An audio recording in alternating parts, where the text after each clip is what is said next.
পরের বাড়িতে কাম করে বাবা মালিকের বাসা থেকে একটু গোশের তরকারি পাইলো, এটা মা খায় নাই, বাটির মধ্যে করে নিয়ে আসিয়া সন্তানদের সামনে গরম করে দিয়া বলছিল, বাবা গো আমি মালিকের বাড়িতে খেতে দিয়েছিল, আমি খাই নাই, তোরা খাও বাবা, তোদেরকে ভালো ভালো গোশত তরকারি মাছ খাওয়াইতে পারি না। আজকে সেই জনম দুঃখিনী মায়ের কেমনে কষ্ট দাসটা যুবক, টাউনে কত ভালো ভালো জিনিস বিবি বাচ্চা লইয়া খাও, আর এই মেহেন্দিগঞ্জে জনম দুঃখিনী মা ভাঙা ঘরে থাকে, বৃষ্টির বাড়ি জমিনে পড়ার আগে মার ঘরে পড়ে।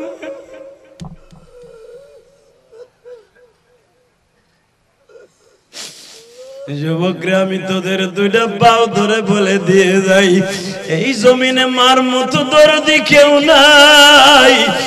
আমার হুমায়ুন কবির ভাই বলে, হুজুর মা বাবার ওয়াজটা করবেন।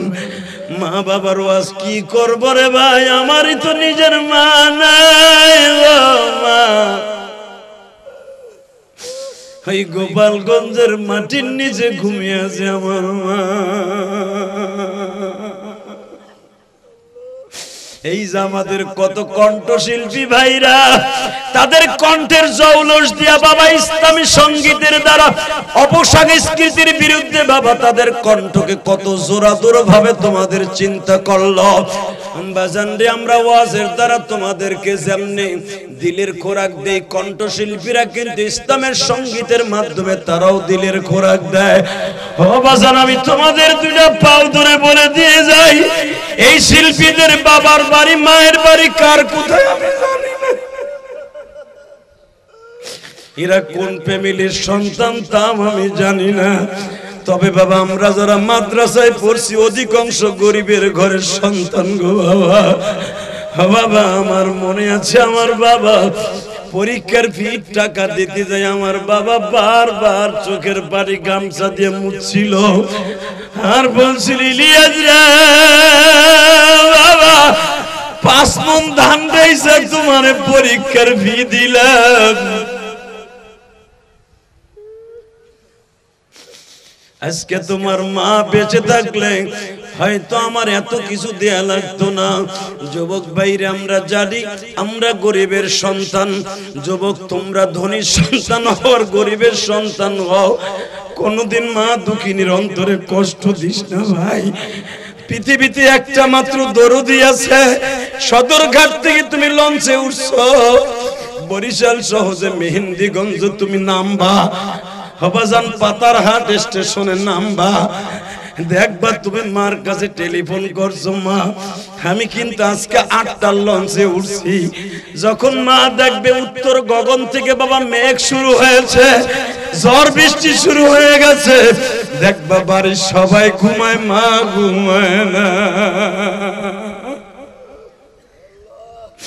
টেলিফোনটা টাওয়ারে বন্ধ পাইলে মা চিল্লায় আর বলে, নদীতে ঝড় উঠছে, আমার জাদুর কি হইল জানতে পারলাম না। আর সুন্দর করে পরিষ্কার করে দেই রে ভাই। তুমি যখন 10 দিন 15 দিন বেড়াইয়া ছুটি শেষ হয়ে গেলে, তুমি যখন বাবা লঞ্চে ওঠার জন্য বৈকাল বেলা রওনা দাও, দেখবা একজন মাত্র দরদি কাপড়ের আঁচল দিয়া চোখ মুছে আর বলে, বাবা তুমি আবার কবে বাড়িতে আইবা।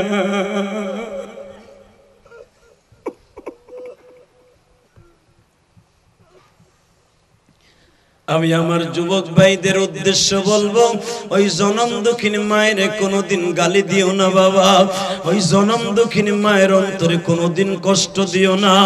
আইরে যুবক আমি তোর পাও দুটা ধরে অনুরোধ করিয়া যাই, এই বুকটা ভারিয়া দেখ, ইলিয়াসুর রহমান জিহাদির বুকের মধ্যে মায়ের কত কষ্ট।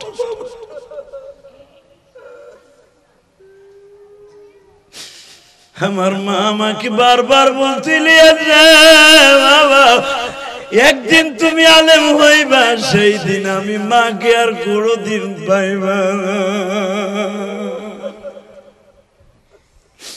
এই যে হুমায়ুন কবিরের বুকটা তোমরা ফারিয়ে দেখো, আজকে তারে আল্লাহ টাকা পয়সা দিছে বাবা, কিন্তু সবচাইতে বড় কষ্ট তার বাবা আজকে দুনিয়ায় নাই।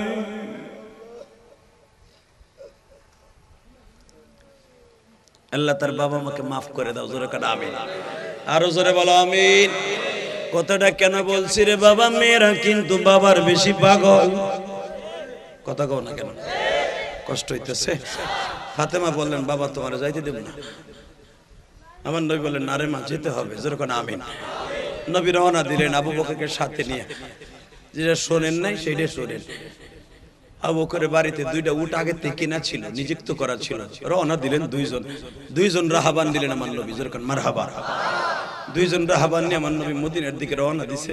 ওই যে মদিনার ৭২ জন কাফেলা, মারহাবা কোন যারা বলছিল আপনারা সর্বোপরি নিরাপত্তা দিবার, আমার আল্লাহ বললেন ওয়াজআলনি মিন লাদুনকা সুলতানান নাসীরা। দুই ধারের নিরাপত্তা আমার আল্লাহ উপরের থেকে দেবে, নিচের থেকে বান্দাও দিবে। এ মিয়া কোরআন নাযিল হবে, কোরআন প্রতিষ্ঠা হবে এই দেশে, খালি হুজুর গুজন্য না, তোমাকেও সাহায্য করতে হবে। কথা কর না কেন? আলেম ওলামা রাস্তায় লাফায় আর তোমরা বইয়া বইয়া তামুক খাও। যে হুজুর গো পরের ভাতে দাম, পরের ভাতে বাগুন দেয়, ওগো জানের দাম নাই, ওরা মরুগা মাঠে জিয়া, আর তুমি বইয়া বইয়া তামুক খাইবা। মনে রাখো দিন জিন্দা হবে দুইজনের সমন্বয়। কথা বলেন না কেন? আলেম ওলামা রাস্তায় নামবে, তাদের নুসরাত করতে হবে তোমাদের।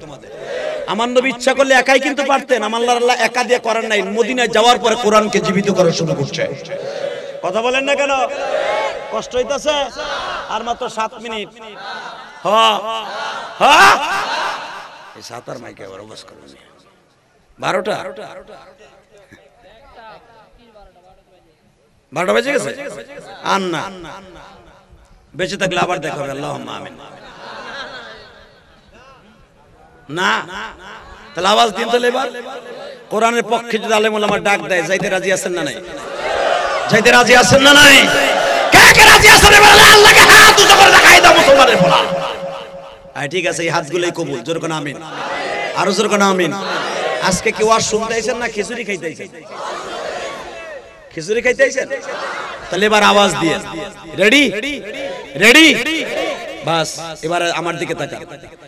নবী মদিনায় ঢুকলেন, মদিনাওয়ালারা যদি ডাল সরকি নিয়ে রাস্তায় দাঁড়ায় বলতো মুহাম্মাদরে ঢুকতে দিবি না, ওই দেশটা দেশদ্রোহী হয়ে বেটা আইতাছে, ওই দেশে আগুন লাগাই এই দেশ খাইতে আইতাছে, ওই বেটা ঢুকলেই অ্যাটম টু ওই বেটার ডাগায় সিক্রেট মার্ডার করবি, নবী কিন্তু দিন প্রতিষ্ঠা করতে পারতেন না। কথা কন না কেন? মদিনার মানুষগুলো কি করে তাই দেখেন। তাকাও এই দিকে। মদিনার 162 জন যুবক, এরকম তকবগে যুবক, যেই যুবকগুলো আমি দেখলাম এখানে আসার পরে ব্যাস গলায় দিয়া ওয়াজটারে কত সুন্দর, এত সুন্দর করে মনোরম পরিবেশ করে দিয়েছে, আমার কলজেটা ভরে গেছে। ঠিক ঠিক সমাজটাকে পরিবর্তন করতে পারে যুবকরা। বুড়া গো ডেট ফেল অগদি আর কাম হইব না। লাডি হাতে নেবে, স্টেন গান, টমি গান, এফএমজি 47 46 এগুলো চালানো শিখবে, মুক্তিযুদ্ধে অংশগ্রহণ করবে যুবকরা। কারণ এই বুড়া রাতে যদি 10 কেজি ওজনের একটা স্টেন গান উঠায় দেয়, ও তো এমনি জিতে পারবে, ও আবার টেরে গাট চাপবো কেমনে? এই জন্যই তো নবী যুবকদেরকে আগে প্রাধান্য দিয়েছে। আল্লাহু আকবার বলো। এই যুবকগুলো এখন ইসলামের কথা হই না করে কি জানেননি? হুজুরকে বিরুদ্ধে মিছিল দেয়। কথা কন না কেন? জোরে কন। দেন নাই চট্টগ্রামে কিছু কিছু আকাডার জাত মিছিল দিছিল, একটা হেফাজত ধরে ধরে জবাই করে, সরমনের মুরিদ একটা ধরে ধরে জবাই করে, মুসলিম একটা ধরে ধরে জবাই করে। আরে বেডা, মুসলমানের গায়ে এক ফোঁটা রক্ত থাকতে যাদের অন্তরে কোরআনের প্রেম আছে, একটা পশম সোজা করতে পারবি না।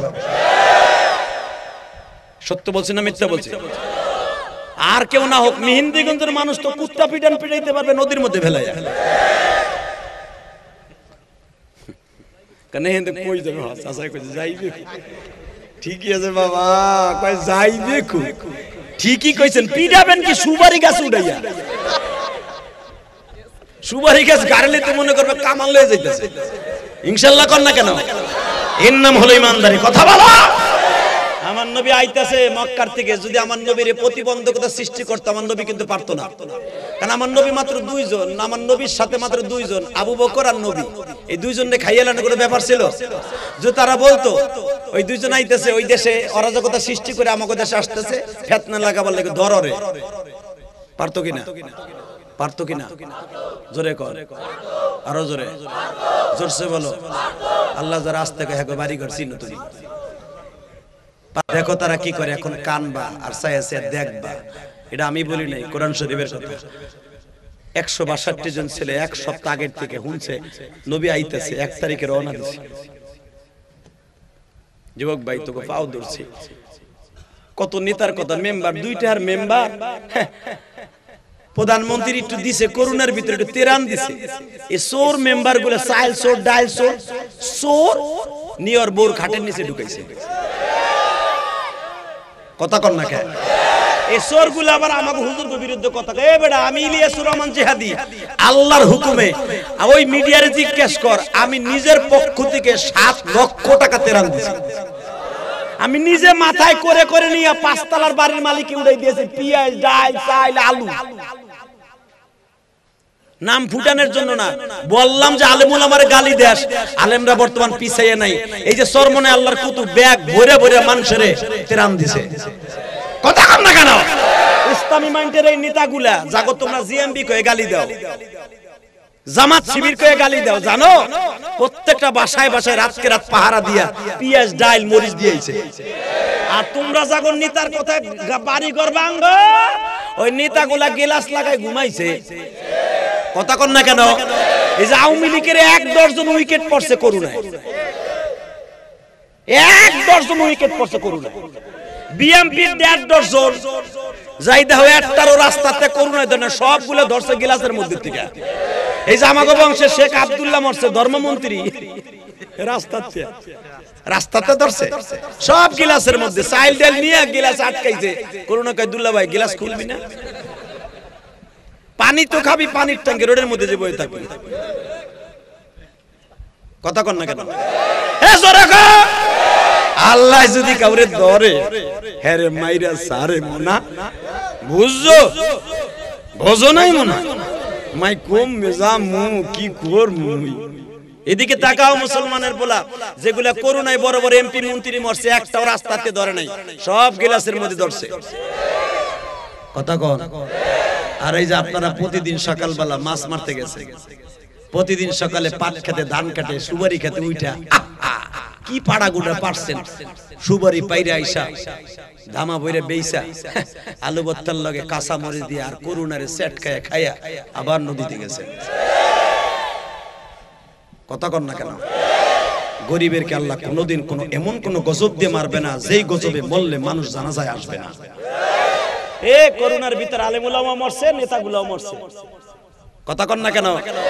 জুবাইর আহমদ আনসারী আল্লাহ পাক নিছে না, 22 লক্ষ মানুষ হয়েছে। নূর হোসেন কাসেমি আল্লাহর কুতুব মারা গেছে, জানাজায় তো আমি গেছিলাম।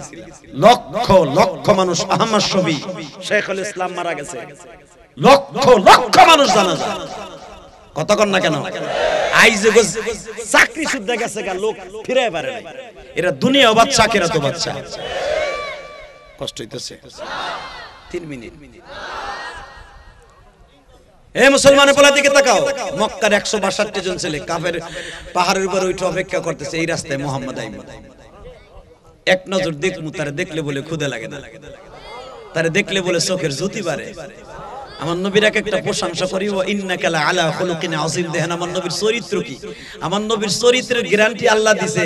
একটা হাতের তাফসীর করে বিদায় নাই রে ভাই। আমার দিকে তাকাও, যারা নবীর চরিত্রের কথা শুনে আল্লাহু আকবার বলবা, তাকে হার্টের রোগ জীবন হইব না।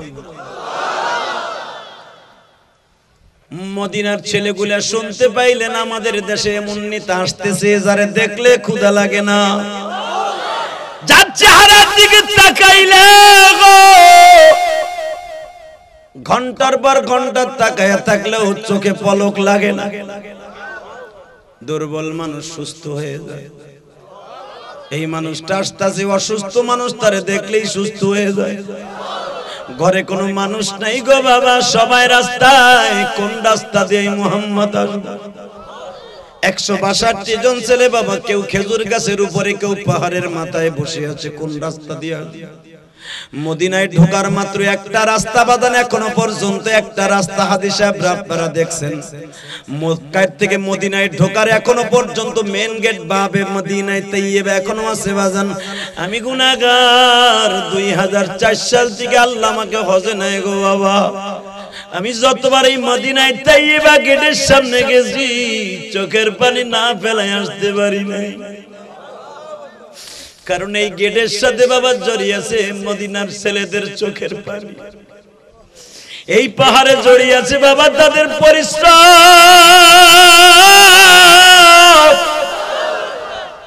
জানতে পারলো এই রোড দিয়ে নবী মুহাম্মদ এই দেশে ঢুকবে, পাহাড়ের উপরে বসে বসে অপেক্ষা করতেছে আজকে। ঠিকই বাজান, অনেক দূরে দেখা যায়, প্রায় 3-4 কিলোমিটার দূরে উটের পরে বসে আছে দুইটা জান্নাতের গোলাপ ফুল। দুইটা উটের মধ্যে দুইটা লোক বসা। একটা লোকের চেহারার মধ্যে গিলাসের উপরে যদি বাবা কোন সূর্যের তাপ লাগে, যেরকম গিলাসের মধ্যে চমকায়, আমার নবীর চেহারার মধ্যে চমক মমক মারতাছে। কিতাবুল হিজরার মধ্যে আল্লাহর কুতুব লেখেন, ইসমাইল বুখারী লেখেন গো বাবা, আবার বিশ্ব নবীর চেহারা রোদ্রে বের হলে বাবা গ্লাসের মতো চমক মারতো। মদিনার ছেলেগুলা দেখলেন চেহারার মধ্যে এত সুন্দর জৌলস, এত সুন্দর চেহারা পৃথিবীর কোন সাধারণ মানুষের হতে পারে না। আমার নবী যতই কাছে আসে ততই পরিচিত মনে হয়। মদিনার ছেলেগুলি বাবা আমার নবীর চারপাশ দিয়ে দাঁড়ায় গেল। সবাই গাইতেছে, তালাআল বাদরু আলাইনা মিন সানিয়াতিল বিদাই ওয়াজাবা শুকরু আলাইনা মাদা লিল্লাহি দাই। তাদের কবিতায় বিশ্ব নবীর বুকটা ভরে গেল। মদিনার মধ্যে একজন পূর্ণিমার চাঁদ উদিত হয়ে গেছে।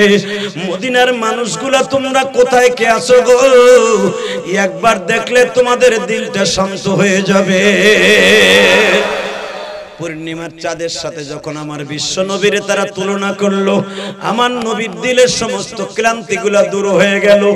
ওবাদান ছোট্ট একটা 7 বছরের বাচ্চার নাম ছিল তার ওবাদা।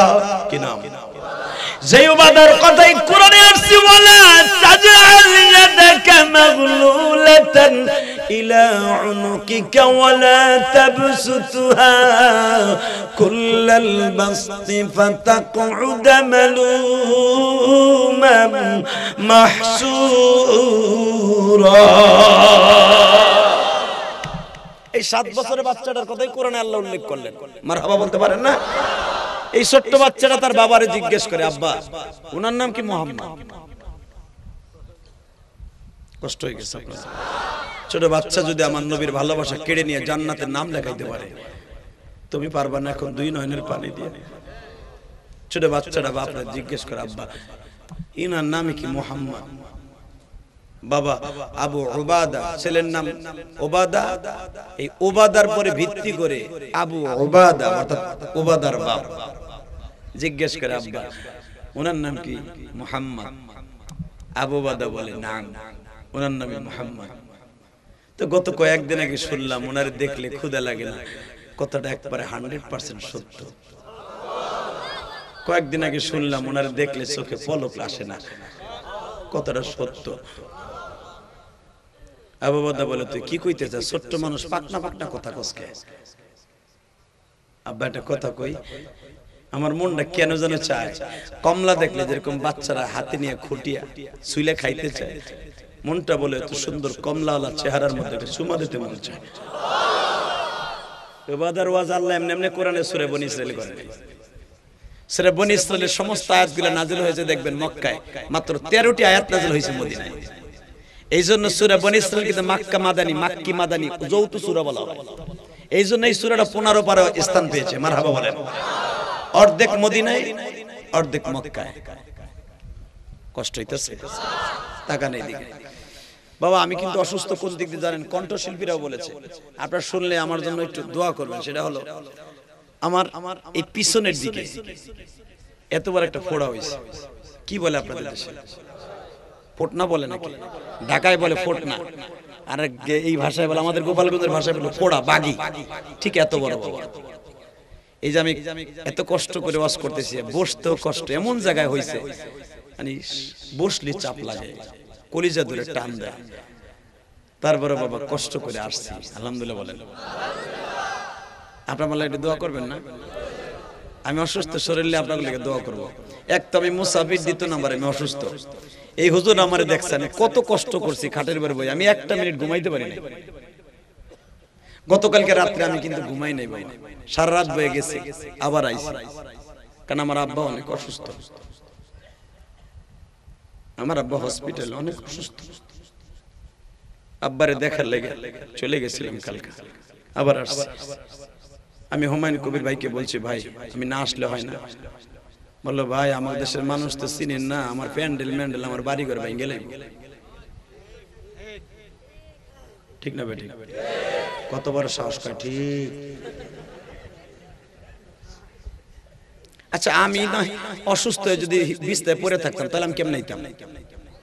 আমার যে অবস্থা বিশ্বাস করেন, আমি যে আসছি আমার আল্লাহ সাক্ষী অনেক কষ্ট বাবা। আমি বসতে দেখেন আঠুটা একবার মাঝে মাঝে উঠাই আবার নামাই, এই যে কি কষ্ট আমার হচ্ছে আমি জানি। আমার আর ওখানে তো ঘাম গেছে, ঘামাইছি না, ঘাম যে যে এত জ্বলতাছে আর পড়তাছে আমি বুঝাইতে পারবো না। তারপর আপনাদেরকে আমি চেষ্টা করতেছি আল্লাহর কুদরতি, দেখি একটু মাগফিরাতের নজর আপনারা শুনতে পারেন কিনা। আলহামদুলিল্লাহ বলেন তো, আল্লাহু আকবার জোরে বলেন তো। আপনারা তো আর অসুস্থ না, অসুস্থ মানুষের লেগে দোয়া করবেন তো? আমিও দোয়া করবো আপনাদের লেগে, আপনি যেন আল্লাহ সুস্থ রাখে। যেরকম আমিন, আরো যেরকম আমিন। দেখা যাবে এখন নবীর প্রেমিক কয়জন আছে। ছোট্ট বাচ্চা উবাদা, ওয়ালা তাজআল ইয়াদাকা মাগলুলাতান ইলা উনুকিকা ওয়ালা তাবসুতহা কুল্লাল বাসতি ফাতাকউদ মালুমান মাহসুরা।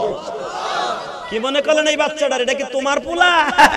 মায় বাথরুম তো যে পোলার মু ফোনাতে দেখে বাবা তুমি গেমস খেলো, আমি তোমার জন্য খাবার নিয়ে এসি।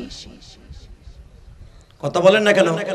পোলায় কার্টুন দেখে, 7 বছরের পোলা যা বুঝে 70 বছরের বুড়াও তা বুঝে না। কথা কও না কেন? 7 বছরের মাইয়া মেসেঞ্জারে সেটিং করে, ভাইয়া তুমি কেমন আছো? কথা কন না কেন?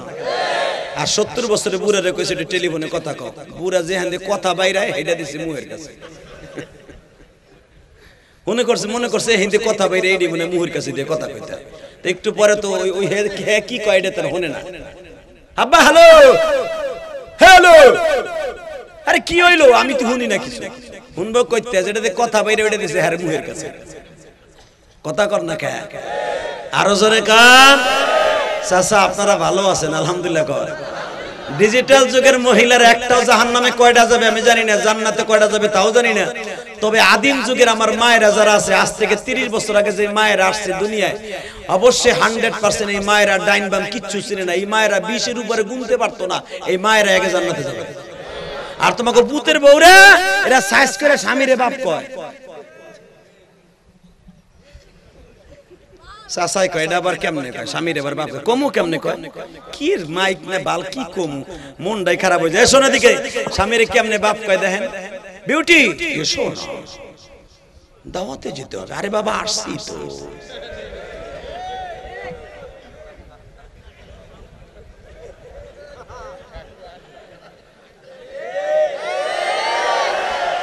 মিন দেলা চাচা কয় ঠিক কথা কইছো, আমার পুতের বউ এই কথা কয়।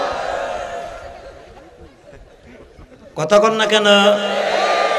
দেখেন কি শেষ করে ওয়ালে এসো না, চীন মন্ত্র সে তো যেতে হবে। আরে বেলা তো চলে গেল। আরে বাবা আসছি তো, সবুর করো না। এই মগির মাইয়া মাইকের জুতা দিয়ে বাইরে ওর মাথা মুতা ফাটা হালাবা যদি। আরে বাবা আসছি তো। কথা কন না কেন? আরো জোরে খায়। অশিক্ষিত উপরে জুতার বাড়ি বেড়া। ওই আমার শাশি ভালো, জীবনে চাচার নাম রাতাই নয় না, লজ্জায়। আমার এক শাশি আছিল গোপালগঞ্জ, কমু শুনছো তো ইউটিউবে অনেক।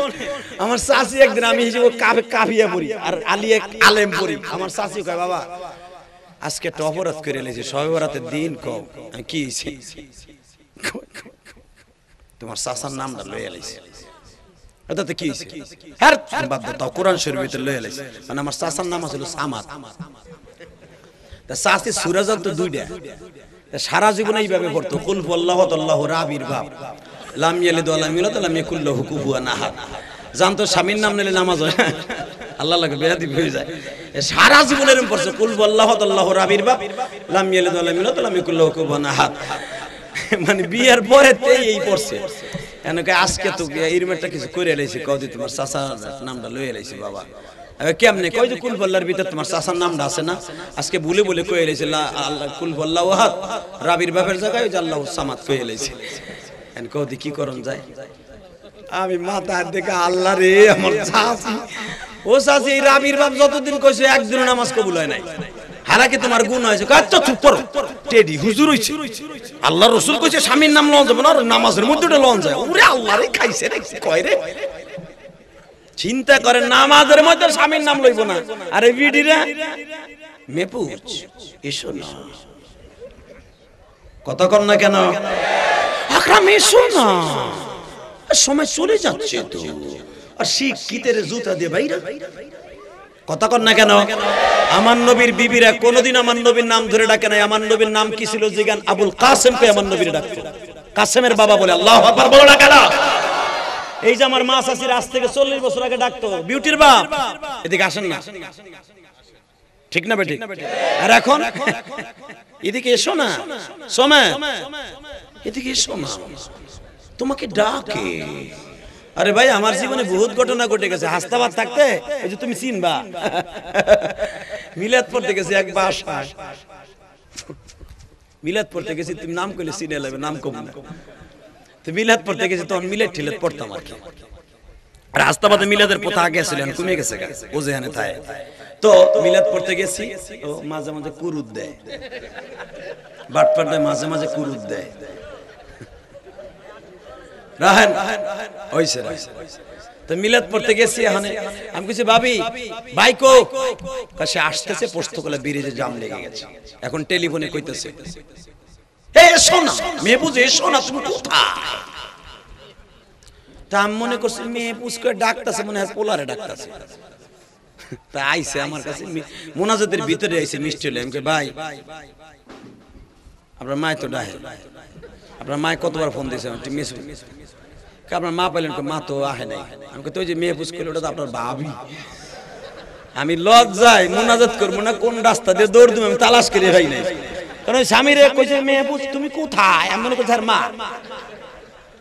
কথা কন না কেন হে মুসলমানের পোলা, স্বামীর নাম নেয়া কিন্তু গুনাহ না, কিন্তু আদবের খেলা। কথা বল না কেন, প্রয়োজন ছাড়া স্বামীর নাম ধরে ডাকা এটা আদবের খেলা।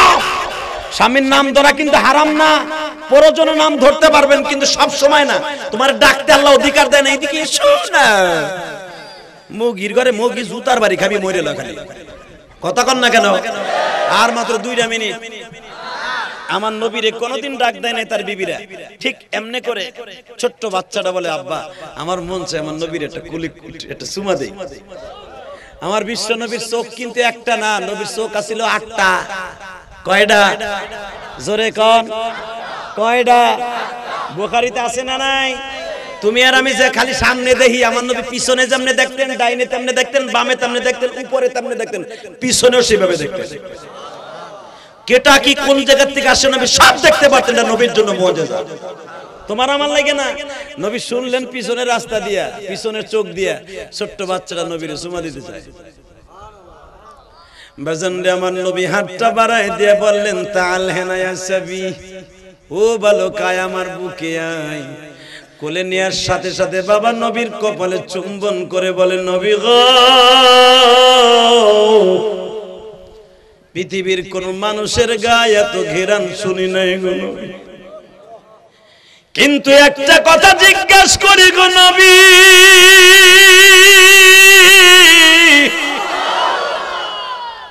চেহারার মধ্যে এত মধু, কিন্তু ঠোঁটের মধ্যে কে যেন আপনার মাইরে ফাটাইছে, কে যেন কপালটা আপনার আহত করে দিয়েছে।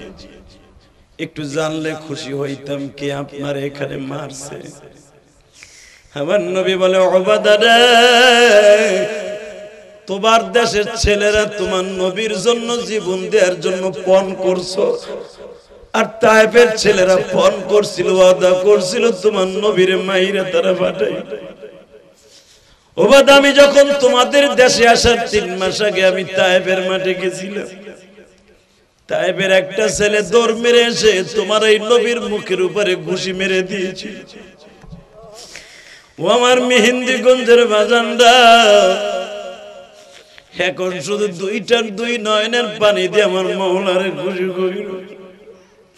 যেই চক্ষু দিয়ে আমার নবীর প্রেমে পড়িয়া চোখে পানি আসবে, ওই চোখ কোনদিন জাহান্নামের আগুনের জন্য হালাল হতে পারে না গো বাবা। ছোট্ট বাচ্চা ওবাদা বলে নবী গো, এত সুন্দর চেহারার মধ্যে যেই ছেলেটা আপনারে ঘুষি দিয়া পাঠায় দিল, ওদের বাড়ি ঘর যদি আমি চিনতাম গো নবী, আমি ওর বাড়ি ঘর গুলো জানাই দিতাম।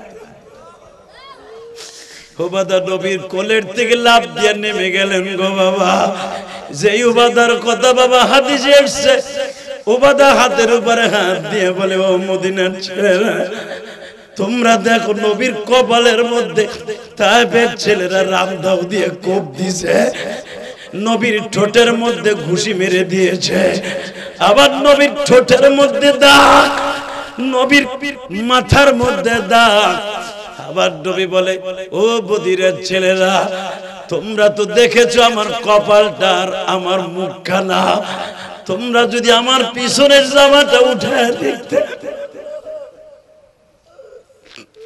তায়েফের ছেলেদের মায়ের দৃশ্য।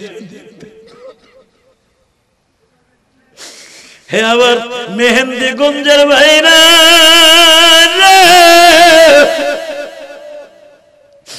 নবীর প্রেমিক কয়জন আছে এখন প্রমাণ হয়ে যাবে। নবীর প্রেমিক হইলে কোরআনের প্রেমিক হতে হবে গো বাবা।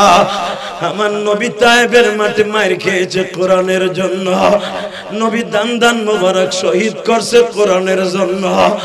মা আয়েশা সিদ্দিকা বলেন, আমার নবী উহুদের মাঠ থেকে যেদিন মদিনায় পদার্পণ করলেন, আমার নবী যতদিন দুনিয়ায় বেঁচে ছিলেন কোনদিন হাড্ডি চাবাইয়া খেতে পারে নাই।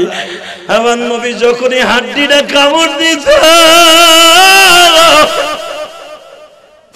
নবী আমার মুখখানা ধরে বসে থাকতো। আয়েশা,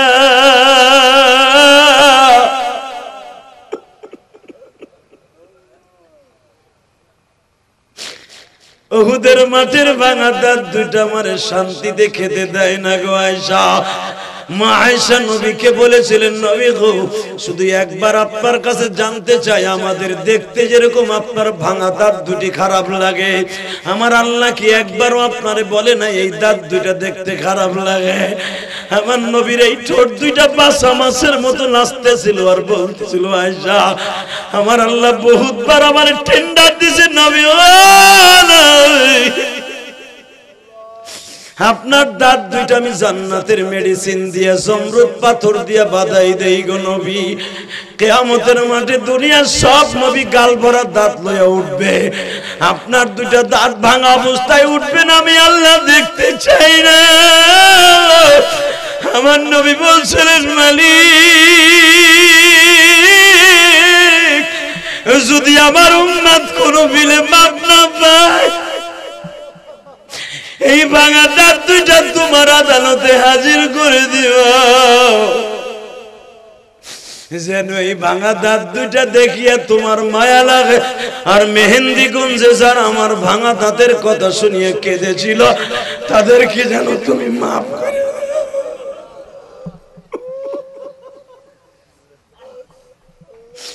ও আমার ভাইরা, আমি জানি না কে আবার বৃদ্ধা বনিতা, ও আমার মায়েরা, মা আয়েশা যায় নামাজে বসে কাম করব, উম্মতেরা রে, আমি আমার প্রাণের স্বামীর মতো স্বামী দুনিয়ায় পাই নাই। সারাটা জীবন দাঁত দুইটা ভাঙার পরে উম্মতের লাইগা আর আমি কোনোদিন খাইতে পারে না। এই দাঁতের ব্যথা অনুভব করে আমার নবী কবরে গিয়েছে। হে যুবক ভাই, আয় তোর দুইটা পাও ধরে বসে আমি বলতে চাই, আমার সেই নবী দাঁত ভাঙার পরে উম্মতের লাইগা বড় দোয়া করে নাই, আমার ওই নবীরে যদি কেউ গালি দেয়, ওরে কোন রকম আস্থা রাখা যাবে না। রাজি আছো না নাই? রাজি আছো এবার আল্লাহকে দু হাত তুলে দেখায় দাও।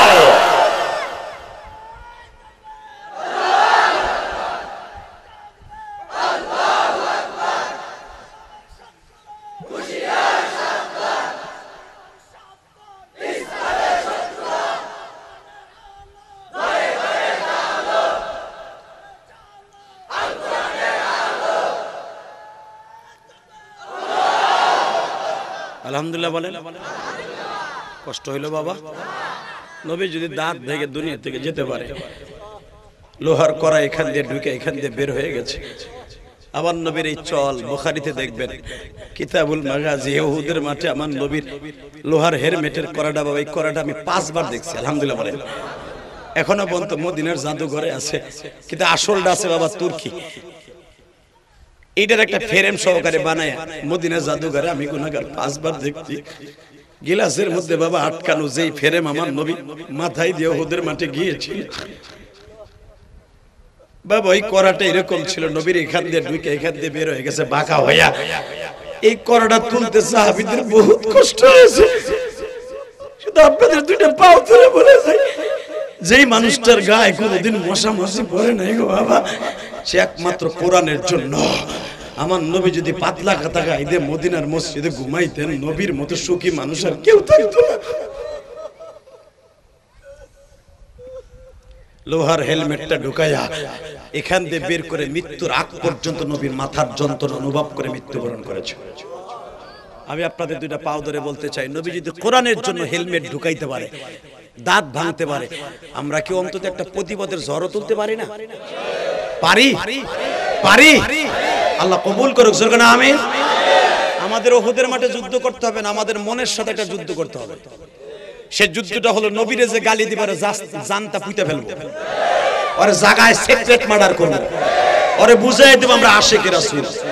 ওই দেওয়ানবাগি মার্কা আশিকে রাসূল না, সত্যিকারের আশিকে রাসূল। ঠিক না বেঠে?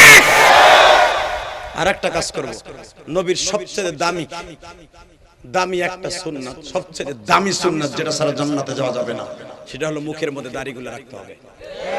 আলহামদুলিল্লাহ বলেন না কেন? দাড়ি রাখা সুন্নাত হলো এক মুষ্টির পরে এইটুকু, আর এক মুষ্টি পর্যন্ত রাখা ওয়াজিব। শেয়ারে ইসলাম। এক মুষ্টির নিচে যদি কারো মুখে দাড়ি থাকে, ওর পিছনে ইক্তেদা করা জায়েজ না।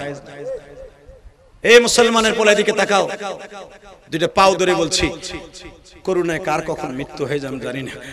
আমার সাথে দোয়া দাদেন, যারা দাড়িগুলো সাজতেন আর দাড়িগুলো সাজবেন না, জীবনে কোনোদিন দাড়িগুলো চাইছেন না। মান কাতা লিহিয়াতি কাআন্নামা উনুকিহি, বিশ্ব নবী বলেন, যারা দাড়িতে বেলেট লাগায় সে আমি নবীর কলিজায় বেলেট লাগায়। নবীর গলায় বেলেট লাগায় তুমি উম্মত দাবি করবা, আবার বই এবার হু হু করে কান দেওয়া শুই না।